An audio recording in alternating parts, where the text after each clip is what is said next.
Welcome to this week's Hymn of the Week. This week we have ELW 723, Canticle of the Turning. I think the best way to explain this hymn is by two quotes of Rory Cooney. As we see, the text was based on the Magnificat, but pretty much constructed by Rory, and he also selected the tune. So instead of a great history, I think these two quotes will summarize it really well. Why did Cooney write the text? Well, Cooney says he simply wanted to write a setting of the canticle that attempted to capture the revolutionary spirit of the gospel, of a God who pulls down the mighty from their thrones and raises up the lowly. Why did Cooney select the tune? Here's what he says.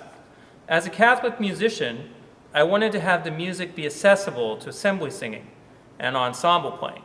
Irish folk music with its narrative milieu of longing for freedom and a sort of bloom where you're planted, joie de vivre, in the midst of penury and oppression, seemed to me to be a natural fit. Star County Down, as far as I know, is a quasi-nationalistic song whose lyrics are about a plot to win over a beautiful girl. The tune is rhythmic and well-known, though, and sung by crowds at rugby matches and the like, so fit the bill for my needs.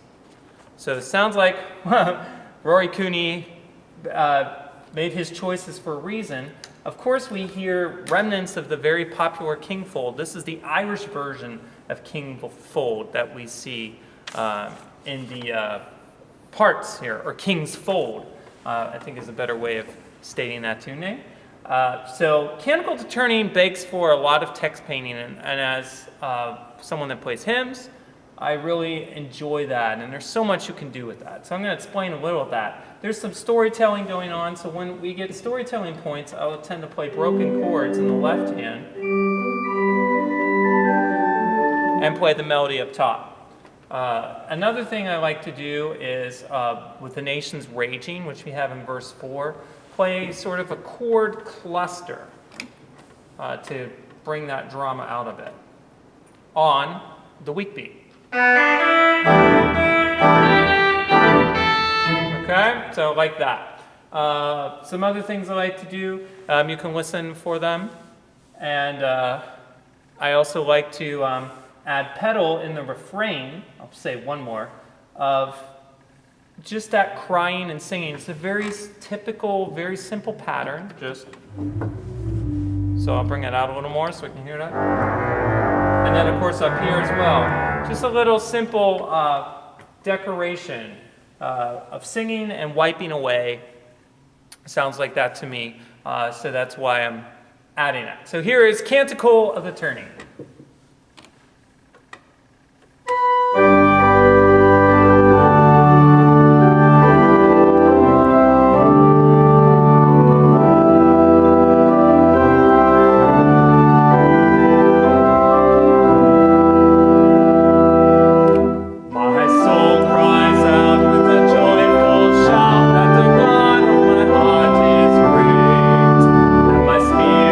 Sings of the wondrous things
It really is, I can see what Rory Cooney is saying, going back to his quote here of, is sung by crowds at rugby matches. It has that passionate feel for a text that really is resounding, many ways, the message of the gospel. So it's a great hymn, Canticle of the Turning. Thank you very much for listening to Hymn of the Week.